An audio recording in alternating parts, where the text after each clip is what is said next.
बिस्मिल्लाहिर्रहमानिर्रहीम।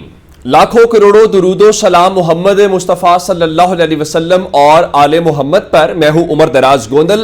जब मैं ये वीडियो रिकॉर्ड कर रहा हूं तो मेरी घड़ी के मुताबिक जो टाइम इस वक्त है वो 3 बजने में 10 मिनट बाकी हैं।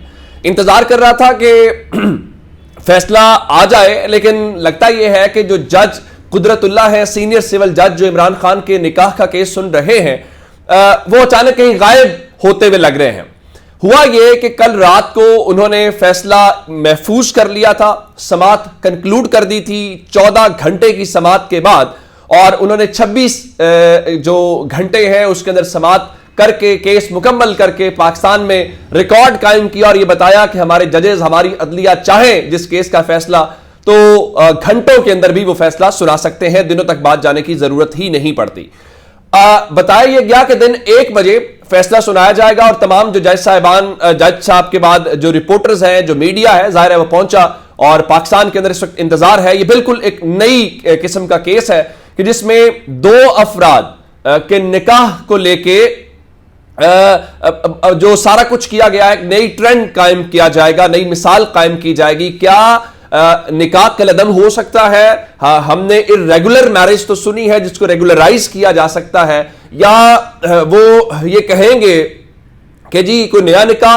अब ये बिल्कुल एक नई कैफियत है कि उसमें होता क्या है, नया फैसला क्या सुनाया जाता है, जज साहब सजा क्या देते हैं, क्या हद जो है वो नाफिज करते हैं, क्या करते हैं, और ये एक बिल्कुल नई सूरत हाल इवॉल्व होती हुई नजर आ रही है। तो 1 बजे फैसला नहीं सुनाया गया, उसके बाद कहा गया कि 2 बजे फैसला सुनाया जाएगा। सब लोग इंतजार में, मीडिया इंतजार में, लेकिन 2 बजे भी फैसला नहीं सुनाया जा सका। तो अब इस वक्त इंतजार, सबकी नजरें मीडिया के ऊपर है और सब चैमगोइयां कर रहे हैं, स्पेकुलेशंस हैं, इस वक्त अपनी तरफ से गेस लगाए जा रहे हैं कि जज साहब करेंगे क्या। क्योंकि देखिए ये कोई आसान फैसला नहीं है, जिस तरह आपने तोशा खाना में किया, जिस तरह आपने साइफर में किया। ये बहुत कॉम्प्लिकेटेड मामला है। इसमें जाहिर है कि निकाह कोई इस तरह की चीज नहीं है, शरई मामला है, और चूंकि यहां पे इमरान खान का मामला है तो शरई मामले को भी हम सियासत के अंदर घसीट रहे हैं कि इमरान खान को सबक सिखाने के लिए। तो जाहिर है नजरें इस वक्त सारी जज कुदरतुल्ला के ऊपर है कि जज कुदरतुल्ला करते क्या है। अब कल पाकिस्तान तहरीक इंसाफ ने बता दिया था कि आप इमरान खान को जितनी सख्त सजा देना चाहते हैं आप सजा दे लें, इमरान खान डील नहीं करेंगे। फिर इमरान खान ने खुद से भी तस्दीक कर दी कि जनाब देखिए, वो मुझे ऑफर्स दी गई है 3 साल वाली, लेकिन क्या कहते हैं कि मैं उसके ऊपर मैंने कोई उनको रिस्पॉन्ड नहीं किया, सारी बातें बताई।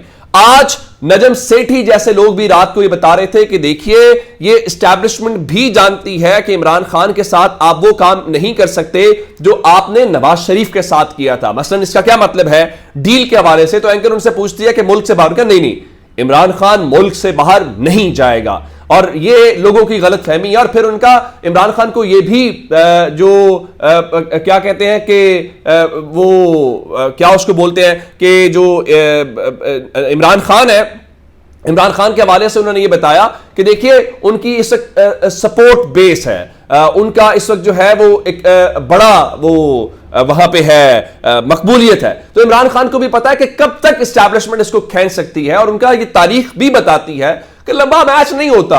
ये सारी चीजें जो है वो आपके सामने है। अच्छा, फिर इसी तरह की चीजें हमें इमरान खान के हवाले से जो हबीब अकरम साहब है, उनका कोई ऐसा खैबर पख्तूनख्वा का हल्का नहीं है जहां पे आप ये समझे कि इमरान खान की मकबूलियत 50% से कम हो। फिर उन्होंने कहा तारीख में पहली बार ऐसा हुआ है कि पूरा सूबा खैबर पख्तूनख्वा अगर किसी एक सियासी शख्सियत के ऊपर मुत्तफिक है तो उसका नाम इमरान खान है। अच्छा, दूसरी सूरत में इमरान खान के खिलाफ प्रोपेगेंडा किया जाता है। मिसाल के तौर के ऊपर कल इमरान खान के हवाले से कुछ तस्वीर जो हैं वो शेयर की गई सोशल मीडिया के ऊपर, यानी बनी गाला को लेकर के बुशरा बीबी तो देखे इस किस्म के एक शानदार किस्म के घर में रह रही। अच्छा, वो इमरान खान के घर की तस्वीरें नहीं थी, जिसके ऊपर जंग अखबार ने आज ये वजाहत जारी की कि इमरान और बुशरा के हवाले से शाया 2 तस्वीर की वजाहत, और साथ ये बता दिया कि जनाब ये तस्वीर रफीक मांगड़ साहब ने बगैर मुकम्मल तहकीक के फराहम की थी, इदारा इनकी इशात पर माजरत खा है। कल आपने माजरत की और आज डॉन अखबार ने एक जो है वो ये कार्टून छापा। मैं कार्टून की इबारत पढ़ देता हूं। कि उसमें इमरान खान और खाबर मानिका कटहरे में खड़े हैं, दरमियान में जो क्या कहते हैं कि उसको बोलते हैं कि वो दरमियान में खड़ी हैं। तो उन्होंने कहा कि खाबर मानिका आ गया, वकील आ गए, आप आ गई, जिन पर तकिया था वो जिन कहां गए, वो मुवक्किल कहां गए हैं बेगम। अब मुझे ये बताइए कि आप जिनों को, मुवक्किलों को इमरान खान के खिलाफ प्रोपेगेंडे के लिए इस्तेमाल करेंगे और फिर आप ये तासुर समझते हैं। और इस हवाले से आज जो सबसे खूबसूरत मामला था वो डॉन अखबार का है और उनको दाद देना मेरा ख्याल मुनासिब नहीं होगा। डॉन अखबार ने आज जो ये मजमून उसका अपना इलेक्शन का पेज छापा है उसमें तमाम लीडरशिप की तस्वीरें हैं, जिसमें नवाज शरीफ है, जहांगीर तरीन है, जरदारी है, फजलुर रहमान है, मरियम है, शहबाज शरीफ है और उनके पीछे एक शख्सियत है और वो इमरान खान की तस्वीर छापी गई है, जिसका मतलब ये है कि एक बामुकाबला तमाम, वन वर्सेस ऑल के बिल्कुल बैक में अगर आप गौर से देखेंगे, मैं आपको दिखाना चाहता हूं इस तस्वीर में, ये पीछे आपको ये जो आंखें नजर आ रही हैं ये इमरान खान की हैं और ये सारी लीडरशिप आपके सामने है, जिसका मतलब बड़ा वाज़ेह है कि इमरान खान इन सब के पीछे है और इन सब का मुकाबला उस एक शख्स के साथ है। और उसको कैसे तोड़ा जा रहा है? बुशरा बीबी को गिरफ्तार किया गया, ख्याल था टूट जाएगी। बुशरा बीबी भी बहुत अच्छा खेल रही, मैं इमरान खान की कमजोरी नहीं इनके सामने बनूंगी। और फिर उनकी जो हमशीरा अलीमा खान है उनको कल साइबर क्राइम विंग का एक नोटिस था और आज उनको पेश होने का हुक्म दिया गया था, वो पेश नहीं हुई। और आज एक और एफआईए ने, जो अब उनका एक और विंग है, यानी एक एफआईए का साइबर क्राइम विंग है और एक इंसदादे दहशतगर्दी विंग है, तो कल साइबर क्राइम वालों का आ गया और आज इंसदादे दहशतगर्दी विंग ने अलीमा खान को नोटिस जारी किया जिसमें कहा गया कि आपने नफरत अंगेज मवाद फैलाया है, आपने मुजरिमाना साजिश करके अवाम और फौज में तकसीम पैदा करने की कोशिश की है, जिसकी बुनियाद के ऊपर उनको एक नोटिस जारी करते हुए 6 फरवरी को तलब कर लिया गया है और कहा है कि अगर आप पेश ना हुई तो इसका मतलब यह लिया जाएगा कि आप जो है आपके पास कहने को कुछ नहीं है। अब दूसरी जानिब नवाज शरीफ को मनसबे इख्तदार के ऊपर बिठाने की कोशिश तो की जा रही है। मिसाल के तौर के ऊपर आज जंग अखबार के अंदर राना गुलाम कादिर की खबर लगी हुई थी कि जंग, उन्होंने लिखा कि गैलप, ओपोर, ब्लूमबर्ग, उसके बाद बीबीसी ने भी नवाज शरीफ को पाकिस्तान का किंग करार दे दिया। कोई किंग करार नहीं दिया। उन्होंने सिर्फ सवाल उठाया कि हर बार इक्तदार का रास्ता ढूंढ लेने वाले नवाज शरीफ इस पर वजीर आजम बन जाएंगे। इसका मतलब सीधा सा नवाज शरीफ अवाम के सर के ऊपर कब वजीर आजम बने?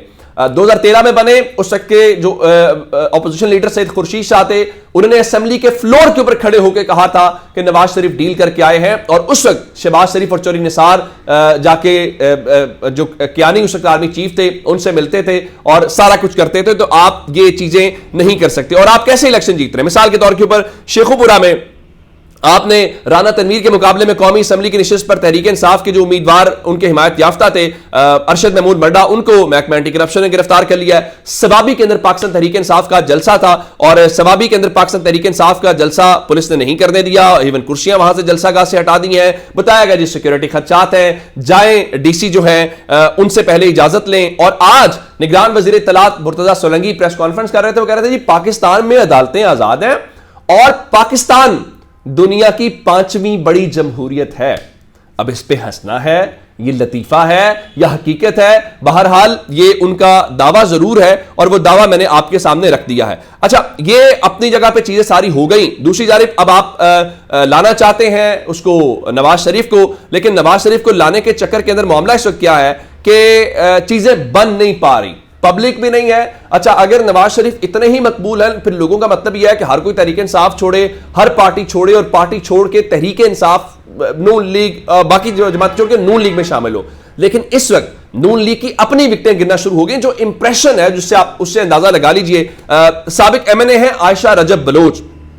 अब आयशा रजब बलोच जो है उनकी इस्तेकाम पाकिस्तान पार्टी के जो चेयरमैन हैं अलीम खान, जहांगीर तरीन, अलीम खान तो सदर हुए, जहांगीर तरीन से मुल्तान में मुलाकात हुई है और उस मुलाकात के दौरान वो बाकायदा तौर पे इस्तेकाम पाकिस्तान पार्टी में शामिल हो गई हैं। और NS 97 जिसके ऊपर जंग ग्रुप तो हुमायूं अख्तर खान की बहुत हिमायत कर रहा है और आज भी जंग अखबार के पहले सफे के ऊपर उन्होंने लगाई हुई खबर। हालांकि वो बड़े रहनुमा दिखाई नहीं देते, लेकिन उसके बावजूद जाहिर है कि वो सारा कुछ हो रहा है। तो आयशा रजब बलोच जो है उन्होंने उनकी उस हल्के के अंदर जो है वो हिमायत कर दी है, लेकिन जाहिर है कि मुस्लिम लीग नून के लिए ये एक बड़ी परेशानी का सामना होना चाहिए कि बजाय इसके कि लोग आपके साथ शामिल होते आपको छोड़ के दूसरी तरफ जा रहे हैं, इससे आप अंदाजा लगा लें। अच्छा खैर ये सारी बातें हैं कि जहांगीर तरीन को भी फेयर प्ले मिल रहा है, उनको सीटें या विकटें गिरने के बावजूद मुस्लिम लीग नून के लिए भी आसानियां हैं। उस सबसे हट के राइट तो खबर यह है कि पाकिस्तान तहरीक इंसाफ ने एक दरखास्त दी थी कि हमें जलसा करने दें वहां पे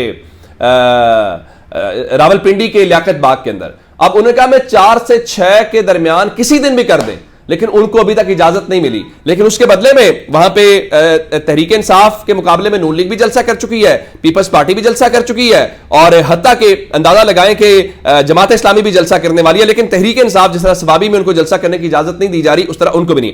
अच्छा एक खबर आज और आई है और वो बड़ी इंपॉर्टेंट खबर है और 9 मई से मुतालिक है। चूंकि तोशा खाना साइफर इन सब से होते होते क्या होता है कि आगे चल के सिर्फ एक मामला वो 9 मई वाला है। तो इमरान खान और शेख रशीद के खिलाफ जो 9 मई के मुकदमात हैं उसमें साबिक डिप्टी स्पीकर पंजाब असेंबली जो वासिक क़यूम है वो, और साबिक मेंबर कौमी असेंबली सदाकत अब्बासी और उमर तनवीर भट्ट जो है वो वादा माफ गवाह बन गए हैं। 154 का बयान रिकॉर्ड करा दिया है और जियो न्यूज के मुताबिक उन्होंने ये कहा है कि जी 9 मई की जो प्लानिंग है वो लाल हवेली में हुई, जो इमरान खान और क्या उनका नाम है शेख रशीद की मां के ऊपर हुई है। और उनके मुताबिक जाहिर है अब उनके ऊपर ये ब्लेम आएगा, और शेख रशीद की आज जमानत का मामला भी था लेकिन उनकी जमानत नहीं हो पाई। 6 फरवरी तक मामला जो है वो लटक गया है। लेकिन उन्होंने एक बयान जरूर जारी किया है जिसमें वो लोगों से कह रहे हैं कि वो मौत के बिल्कुल करीब है और आपका वोट ही शेख रशीद को इस वक्त बचा सकता है। तो अपना बहुत सारा ख्याल रखिएगा। ये अब तक की इंपॉर्टेंट अपडेट्स थी, आपको मजीद भी देंगे। खुदा हाफिज।